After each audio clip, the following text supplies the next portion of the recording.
అనుదినమన్న శ్రోతలకు మన ప్రభువును రక్షకుడై ఉన్న యేసుక్రీస్తు యొక్క సరిసాటి లేని మహా గొప్ప పరిశుద్ధమైన నామమునందు శుభములు.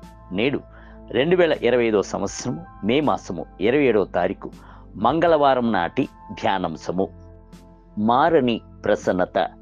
యోహాను సువార్త 12వ అధ్యాయము 26వ వచనం నందు, నేను ఎక్కడ ఉండునో అక్కడ నా సేవకుడును ఉండును, ఒకడు నన్ను సేవించిన యెడల నా తండ్రి అతన్ని ఘనపరచును. క్రీస్తు తన యొక్క సేవకులకు ఇచ్చుచున్న అతి గొప్ప ఆశీర్వాదములలో ఒకటి ఆయన యొక్క మారని ప్రసన్నత ఉన్నది. ప్రభు యొక్క ప్రసన్నత ఉన్న స్థలమునందు సేవకుడు బలముతో ఉండును. ఆనాడు తనకు సేవ చేసిన శిష్యులతో ఉండి అద్భుతముల వలనను సూచక్రియల వలనను వాక్యమును స్థిరపరిచినట్లుగా నేడును తనకు సేవ చేయుచున్న దేవుని యొక్క సేవకుల అందరితోనూ ఆయన యొక్క ప్రసన్నత మారనిదై ఉన్నది. ఇజ్రాయేలు ప్రజలు చెరపట్టబడి బబులోనునకు కొనుపోబడినప్పుడు ప్రభు యొక్క ప్రసన్నత అక్కడికి వచ్చింది.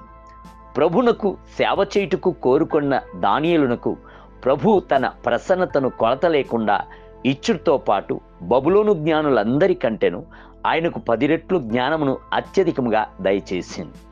సింహపు గృహలో కూడాను ప్రభు యొక్క ప్రసన్నత దిగివచ్చున. అవును, దానియేలు సింహపు గృహలో పడవేయబడినప్పుడు యూదా గోత్రపు రాజసింహమైన ప్రభువు సింహపు గృహలోనికి దిగివచ్చి సింహముల యొక్క నోళ్ళన్నిటినీ మూసివేసి దానియేలును భద్రముగా కాపాటుకు శక్తి గలవాడై ఉండెను. అగ్నిగుండమునందు ప్రభు యొక్క ప్రసన్నత దిగివచ్చును. షద్రకు, మేషక్కు, అబేద్నెగో అనువారు అగ్నిజ్వాలలో పడవేయబడినప్పుడు దేవుని కుమారుడు అగ్నిగుండంలోనికి దిగివచ్చి సంచరించెను. అగ్ని వారికి ఎట్టి హాని చెయ్యకున్నట్లు కాపాడాను.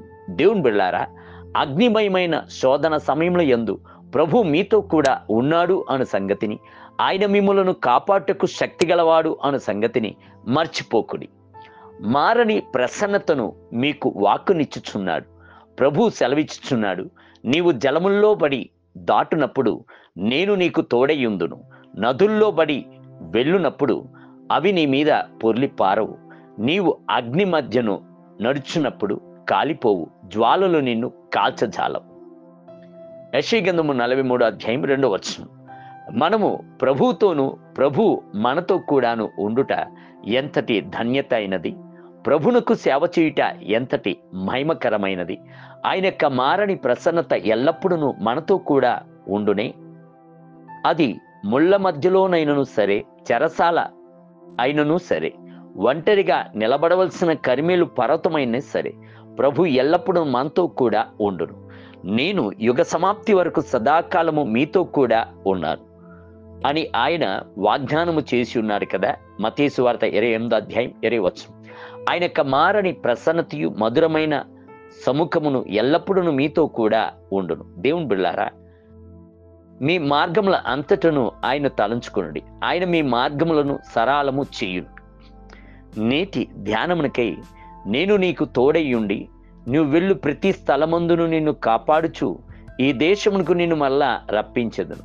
నేను నీతో చెప్పునది నెరవేర్చు వరకు నిన్ను విడువను. ఆదికాండం 28వ అధ్యాయము 15వ వచనం.